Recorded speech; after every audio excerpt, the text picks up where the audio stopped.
Hello friends, good morning. आपका प्यारा सा चैनल डायनामिक करियर इंस्टीट्यूट में आपका स्वागत करता हूं।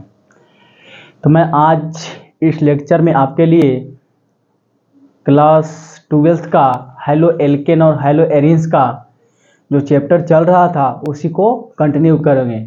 तो पिछले क्लास में मैंने आपको कुछ टॉपिक बताए थे कि आज मैं प्रिपरेशन ऑफ एल्केन्स यानी एल्केन हेलो एल्केन्स को बनाने के लिए आज सीखेंगे। पिछले क्लास में मैंने क्लासिफिकेशन वगैरह बताया होगा कि हेलो एल्केन और हेलो एरिन्स का किस तरीक़ा से क्लासिफिकेशन किया जाता है। तो देखते हैं आज हेलो एल्केन और हेलो एरिन्स में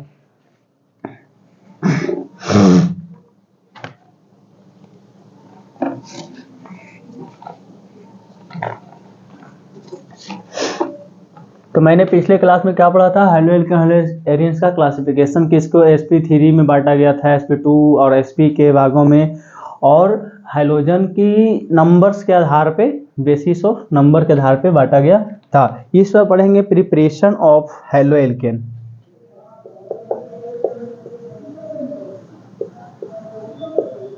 प्रिपरेशन ऑफ हेलो एल्केन क्या पढ़ेंगे? Preparation of halo alkane CH3Cl, इसको हम हेलो एल्केन बोल सकते हैं, या तो आप हेलो एल्केन को RX से भी सूचित कर सकते हैं, RX है ना, इसको CH3 इसको RX से भी हम इंडिकेट्स कर सकते हैं। इस चैप्टर आपका है हेलो एल्केन, क्या लिखेंगे? Halo alkane and halo arenes,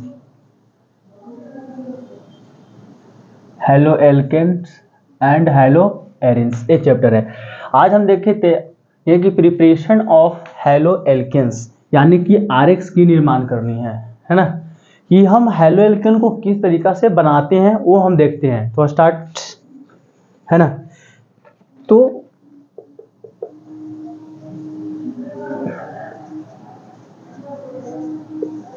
alcohols by alcohols, ये आपका RX जो दिया गया है यानी हेलो एल्केन्स हेलो एरिन, यानी कि हेलो एल्केन को बनाना है बाई अल्कोहल्स के द्वारा। किसके द्वारा? अल्कोहल द्वारा हम क्या करेंगे? हेलो एल्केन का निर्माण करेंगे, प्रिपरेशन करेंगे, है ना।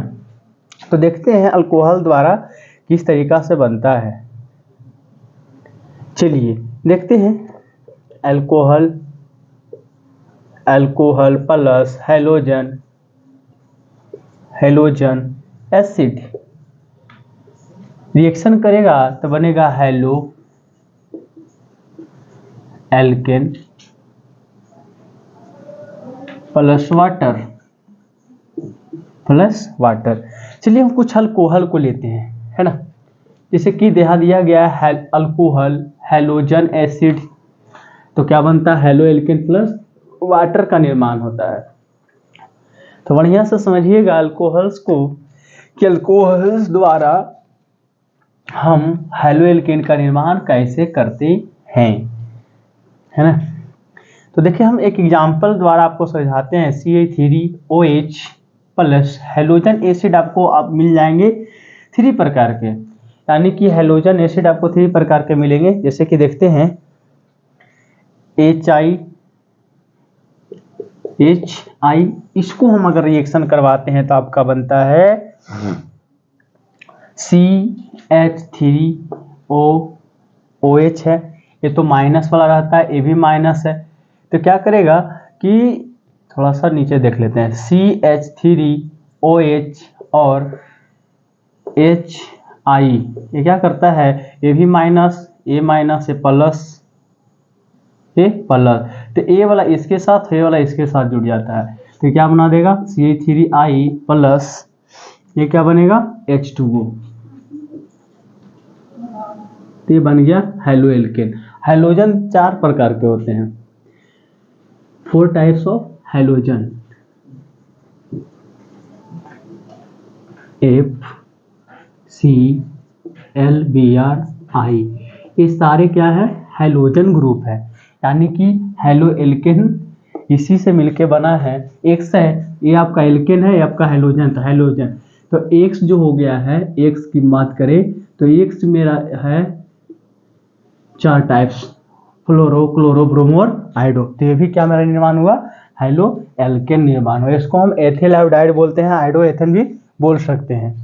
जैसे कि CH3OH प्लस HBr, जैसा कि देखा जाता है कि ये रिएक्शन जो होता है ये हाईली रिएक्टिविटी रहता है ना, तो ये जल्दी से जो आई जो होता है इसकी जो आपको फंक्शनलिटी है ये बहुत ज़्यादा रहता है। फंक्शनलिटी ज़्यादा रहने के कारण ये इसमें किसी भी तरह का उत्प्रेरक यानी कि कैटलिस्ट की जरूरत नहीं पड़ता है ना। हाईली क्या है, फंक्शनलिटी है, इसका फंक्शनल ग्रुप क्या रहता है, हाई रहता है, इसीलिए इसमें कोई भी कैटलिस्ट का आवश्यकता नहीं पड़ती है। लेकिन उससे कम होता है, बताते हैं सीरीज बता देंगे कौन किसका ज़्यादा फंक्शनलिटी होती है। तो इसमें आपको उत्प्रेरक यानी कि कहने का मतलब आपको कैटलिस्ट लेना पड़ेगा।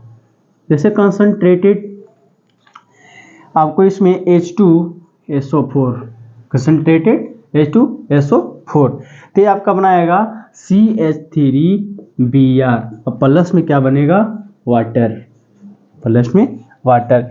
एक और है आपका CH3OH प्लस HCl, ये क्या बनेगा, अनहाइड्रस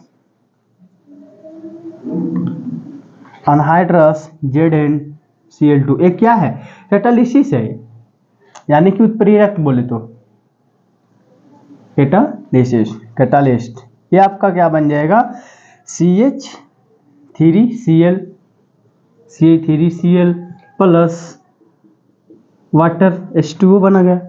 तो देखो इसमें ये हाईली फंक्शनलिटी है, तो इसमें आपका कैटालिस्ट की आवश्यकता नहीं पड़ी, लेकिन उससे कम इसमें है, उससे कम इसमें है, तो अगर जो रिएक्शन करने की क्षमता जो होती है, कैपेसिटी होती है इसके, तो ये इसमें ज़्यादा है और इसमें उससे कम इसमें, उससे कम इसमें है। अब बात आ गया HBr का, HBF, तो ये रिएक्शन नहीं करता है, क्यों नहीं करता है अभी बताते हैं। तो ये आपको जो बन रहा है आपका, ये आपका हैलो एल्केन है, क्या है, हैलो एल्केन आपका ये बन गया, यानी कि एल्केन जो दिया गया CH3 हाइड्रोजन ग्रुप का Cl दिया गया है।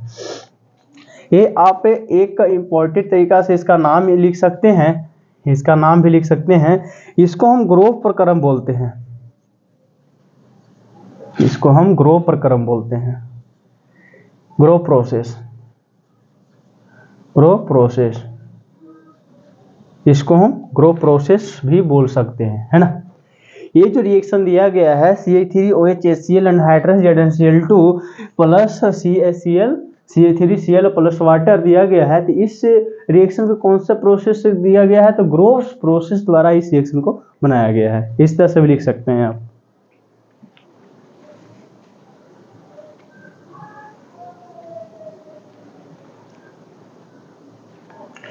चलिए तो देखते हैं कि HF जो होता है, HF का रिएक्शन होता ही नहीं है। अब यहाँ पे देखिए HF क्या है, HF, तो HF जो होता है, HF का रिएक्शन ही नहीं होता है। क्यों भाई, HF का रिएक्शन होता ही क्यों नहीं है ना। HF जो दिया गया है, HF का रिएक्शन ही नहीं होता है, क्यों, क्योंकि जो इसका जो बॉन्ड है स्ट्रॉन्ग बॉन्ड होता है, स्ट्रॉन्ग बॉन्ड, इसका जो बॉन्ड है H और F के बीच का जो बॉन्ड दिख रहा है आपका, ये स्ट्रॉन्ग बॉन्ड रहता है। जब तक ये बॉन्ड टूटेगा नहीं तो किसी के और से जाके जुटेगा नहीं, यानी कि यहाँ से बॉन्ड देखिए, जैसे कि HI है तो ये बॉन्ड टूटा तभी तो जाके CH3 के पास जुटा, इसके पास जो बॉन्ड होता है जो बहुत स्ट्रॉन्ग रहता है, यही कारण से ये रिएक्शन नहीं कर पाता। आप कितना भी कैटालिसिस देते हैं ये नहीं टूटता, बहुत ही स्ट्रॉन्ग बॉन्ड है। तो नेक्स्ट देखते हैं फंक्शनलिटी, है ना।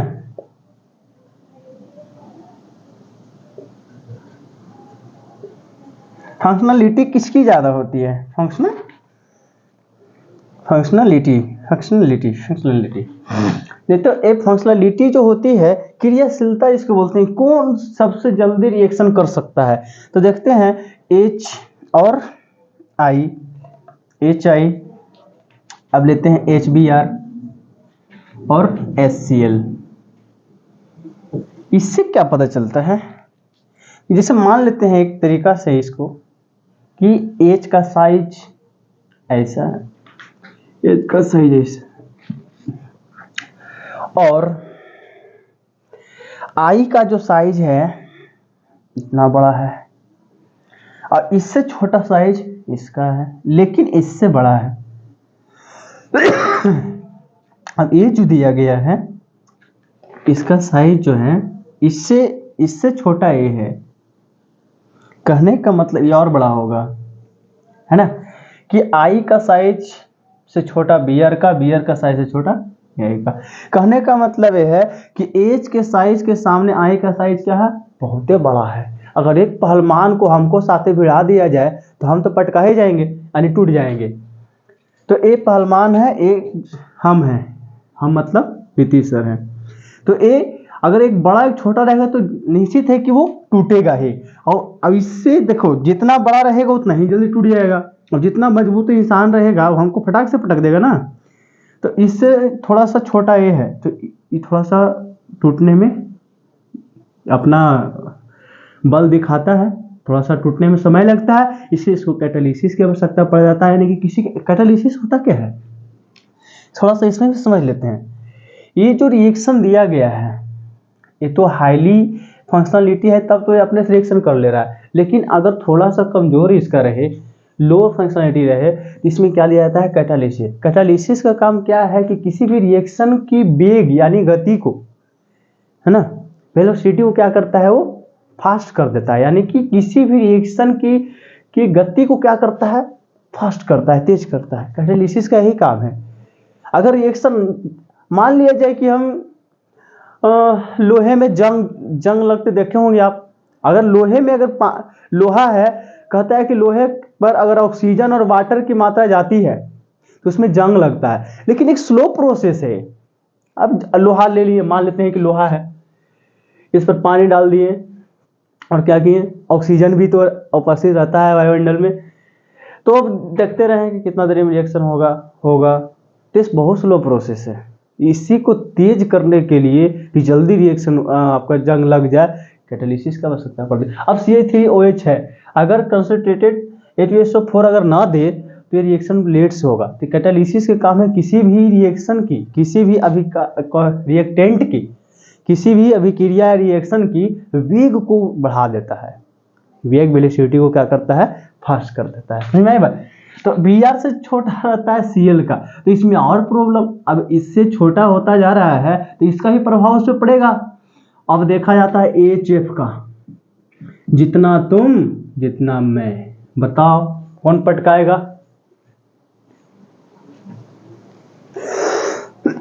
बताओ, ये तो बड़ा है, इसको तो आराम से तोड़ देगा, ये थोड़ा सा प्रॉब्लम होगा इसको तोड़ने में, ये थोड़ा सा और प्रॉब्लम, ये तो टूटेगा नहीं, इसके जैसा ये है, ये दोनों बराबर है, टूट ही नहीं रहा है तो टूटेगा नहीं तो किसी के साथ जुटेगा। यानी कि फंक्शनलिटी सबसे ज्यादा इसका है।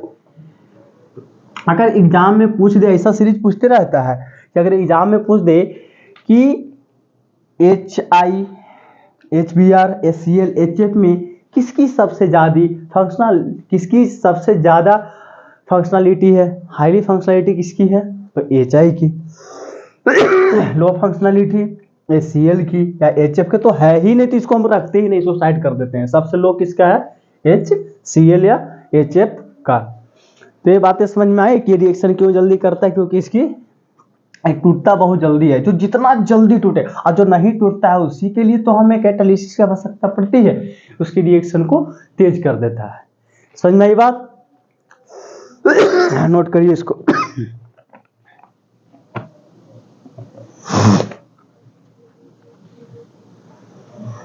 तो आप लोग इसको बढ़िया से समझ लीजिए, यानी कि आप लोग को आज हैलो एल्केन बनाने का तरीका सिखा रहे हैं, है ना। और बहुत सारे नियमों से बहुत सारे ऐसे रिएक्शन है उसके द्वारा मैं हैलो एल्केन का निर्माण करूँगा। उसमें से एक ये है, इसको अच्छे से नोट करिए और एक अच्छे तरीक़ा से नोट्स बनाइए। मैंने पिछले वीडियो में इसके पहले वाले पार्ट को बताया था, हैलो एल्केन्स क्या है, हैलो एरिन्स क्या है, उसको किस तरीक़ा से बांटा जाता है, क्लासिफिकेशन क्या है, तो उसको भी देख कर आइए, तो ये आपको आसान ही लगेगा, है ना।